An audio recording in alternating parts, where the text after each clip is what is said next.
చేస్తారు. ఈసారి నిజంగా ఆర్మీ వెళ్ళిన తర్వాత వాళ్ళు భయపడుతున్నారు. అక్కడ ఉన్న పాపం విక్టిమ్ ఫ్యామిలీస్ నమ్మట్లా. అది సైకలాజికల్గా ఉంటుందండి. అది సైకలాజికల్గా ఎవరికైనా ఉంటుంది. అది ఇప్పుడు మన ట్రిమల్గిరిలో లాల్ బజార్లో ఆర్మీ యూనిఫామ్ దొరుకుతుంది మీకు ట్రిమల్గిరి దగ్గర.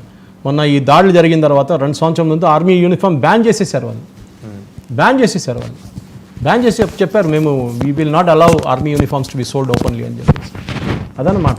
So we have to ensure that మనం ఎప్పుడు చేసినా కానీ మన తరఫు నుంచి we should do complete security setup check. మన దాంట్లో ఉగ్రవాదులకి స్పేస్ ఎక్కడ ఉంటుందో అది చూసుకోవాల్సింది మనం డెఫినెట్గా. అండ్ ఇంకొకటి, కాశ్మీర్లో ముఖ్యమంత్రి ఆయన మాట్లాడుతూ ఒమర్ అబ్దుల్లా మాట్లాడుతూ ఆయన కూడా ఖండించారు, అందరితో పాటే ఖండించారు. కానీ గవర్నమెంట్ ఉన్నది ఎవరి చేతిలో అండి? Local police is reporting to the governor అండి, not to the chief minister. అది ఒక పెద్ద తప్పు.